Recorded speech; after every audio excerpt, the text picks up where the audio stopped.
This week we take a moment away from the Nintendo hype to look at a few of the other big games out at the moment. We chat to Guerrilla Games about Horizon Zero Dawn, Johnny discusses For Honor with Ubisoft, and Angelo tells us all about his experiences with Halo Wars 2. This is Player Attack.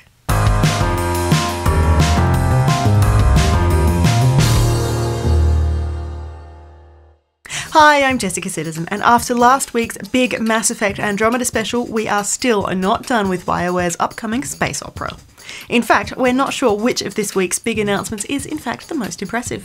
Firstly, the game is now officially finished. It has been sent off to the factory to be processed and then shipped out to retailers. This news was accompanied by details on what exactly you will need to play the PC version of Andromeda, and if your computer isn't the latest and greatest, you should still be able to jump into the new Galaxy. 8GB of RAM, 55GB of hard drive space, a NVIDIA GTX 6620 or AMD Radeon 7850, and you should be pretty set. Anything better than that is gravy. And honestly, you would probably like to run a game like this on the highest setting. BioWare General Manager Aaron Flynn has gone on the record describing the game as softcore space porn. The comment followed an assessment by the ESRB which referenced full nudity present in the game. The Australian Classification Board has observed the game also contains strong sex scenes and violence, so yeah. Making this snippet even more potentially interesting, it has been confirmed that Game of Thrones actress Natalie Dormer has stepped up to the mic to voice Asari Doxa Lexi Tepero, one of the first characters you'll meet after waking up on The Tempest. Makes it sound so easy, doesn't it? Other voices you might hear in-game include Frida Wolf, the narrator from Civilization Beyond Earth, Tom Taylorson, who played the title role in Octodad Deadliest Catch, and British TV actor Gary Carr. Moving on though, and you might recall us mentioning that Bethesda's parent company ZeniMax had won a court case against Oculus on the grounds of copyright infringement. At the time we said the publisher could take things further, and now it seems it has. ZeniMax has officially asked a federal judge for an injunction blocking Oculus from using ZeniMax code in its products. The tech company has already made the disputed code available to third-party developers, so this injunction would effectively limit the number of games available for the Oculus Rift. Oculus has responded, labelling the verdict legally flawed and factually unwarranted, while lawyers from ZeniMax declined to comment. We will see how this one pans out. It could be a significant blow to the future of VR as we know it. Moving on, and after years of mods, Australia has been added to Civilization 6, bringing diggers, outback stations and Prime Minister John Curtin to the game. Predictably, reaction to the addition has been polarised. Our 200-year-old nation has been labelled unimpressive and unworthy of the inclusion, while other fans are delighted to see how we're represented in-game. Australia was added as part of the Australian Summer 2017 update, which is available now for Civ 6, and it brings a whole lot of bug fixes, balance tweaks and other bits and pieces to the game. Another major update has also hit Watch Dogs 2, and it seems that Ubisoft have left a little something out of the patch notes. After the update landed last week, NPCs started referring to a bunch of missing teenagers. Some in-game snooping revealed a bunch of clues backed up by snippets on Watch Dogs 2 social media.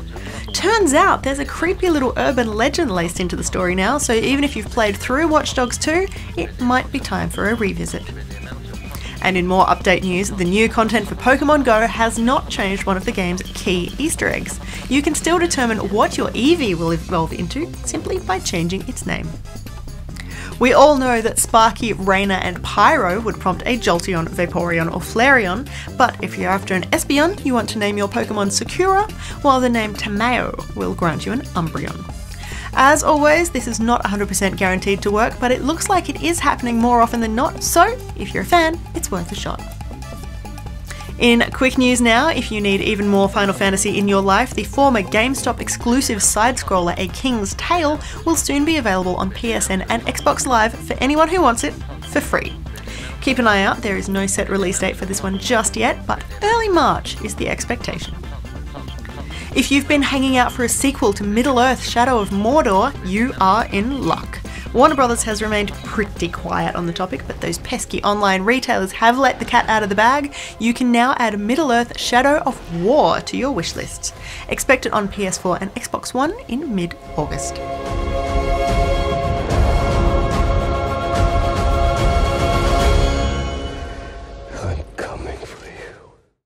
Chris Redfield is referring to Resident Evil with a new DLC pack announced Resident Evil 7 launching later this year. The free add-on will bring back one of the series' most well-loved protagonists, but Capcom is keeping quiet on just what he'll be getting up to. We'll have more on the game later, but Ubisoft has banned literally hundreds of For Honor players without so much as a second chance as the developer cracks down on cheaters in the game. Ubisoft has explained that the Easy Anti-Cheat program flags accounts that have been seen to be cheating or hacking, kicking more than 400 from the game. A further 70 players have also been banned for being offensive. Ubisoft spokesperson has said that fairness is hugely important to the game's creators, so bans are being handed out to first-time offenders, but anyone who thinks they've been unfairly punished can appeal the decision. And finally, we're back to outer space. In late February, NASA announced the discovery of a nearby star system with 7 Earth-sized planets orbiting a star not too different to our own Sun. While getting astronauts onto the planets of the TRAPPIST-1 system is still a while off, you can virtually get up there yourself if you have a copy of Elite Dangerous. The 2.3 update for the game has just entered semi-open beta testing.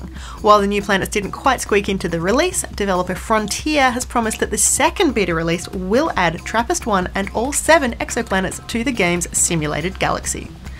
The 39 Light-Year Leap is just a few clicks in-game, and creator David Braben has confirmed that you will be able to land on at least a few of the new planets. Of course, the 2.3 update also brings a stack of other stuff, a new camera, a commander creator, and the ability to invite other players onto your ship, but seriously, it's new planets. For more information on any of these stories, or to keep up to date with the latest gaming news, head to playerattack.com. But for now, stick around, we've got plenty more still to come.